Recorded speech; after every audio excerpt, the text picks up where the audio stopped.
Hello! For today's video ay gagawa ulit tayo ng panibagong setup. Nandito tayo sa Lamut at kasama ko ngayon ang aking asawa at ang aking sister-in-law. Sa ngayon, balik ulit tayo sa balloon setup. Ilang araw na ding hindi tayo nakakagawa ng backdrop kaya naman talagang nakakamiss din. Mag-iisang linggo na din mga day. Ang color motif ni Madam Client ay mixed light blue, white at nude. At ang gusto nila ay teddy bear theme. Unang kaarawan ng anak nila kaya naman ay naghahanda tayo at sa ating nga ulit pinagkatiwala ang paggawa ng backdrop. Alas 2 na ng hapon kami nakarating at pagkarating nga namin dito ay sinet up na agad namin ang mga panels at syempre tinakpan na din namin ng tela. Inayos lang namin na ganyan at nilagay na din namin yung carpet. Pagkatapos ay nag-start na kami mag-pump ng balloons. Ang kulay ng balloons natin ay light blue, haze blue, white at nude. As usual, mix, size 18, 12 and 5 inches balloons ang gamit natin.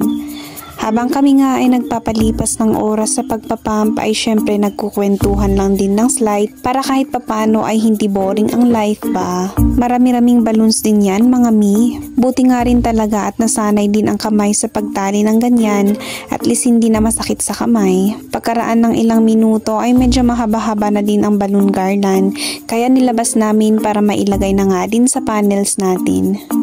Gamit ang mga binder clips at lastiko ay nilagay na namin ang garland sa panels. Sana nga sa susunod ay makagawa tayo ng video tutorials para kahit papano ay may maibahagi naman tayong kaalaman sa iba. Tinuloy ulit namin ang pagpapump, gumawa ulit kami ng garland at pagkatapos ay nilagay namin sa kabilang panel. Naglagay din kami ng mga balloons sa baba para mas maging dense siya tignan. Nagdagdag din kami ng mga balloons sa mga part na medyo manipis para mas kumapal pa siya lalo. Medyo nag-aalala tayo dahil umaambon na naman sa oras na yan. Buti na lang at hindi nagtagal ay huminto rin.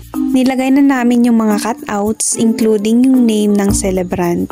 Yung cutout na yan pinarush din namin dahil nga may bagyo ulit at walang kuryente ng ilang araw. Buti na nga din talaga at nag-message si Madam Client na may pinagawa na nga daw silang letterings kaya naman hindi ko na kailangan gumawa pa.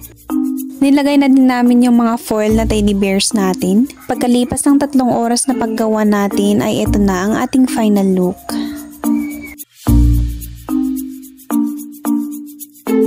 Maganda ba? Kung nagandahan ka, pa-comment naman. For more video updates, mag-follow lamang sa ating profile page. Huwag din kalimutang mag-share para maibahagi sa iba ang ating video. Maraming salamat, kamsahamnida at hanggang sa muli. Bye!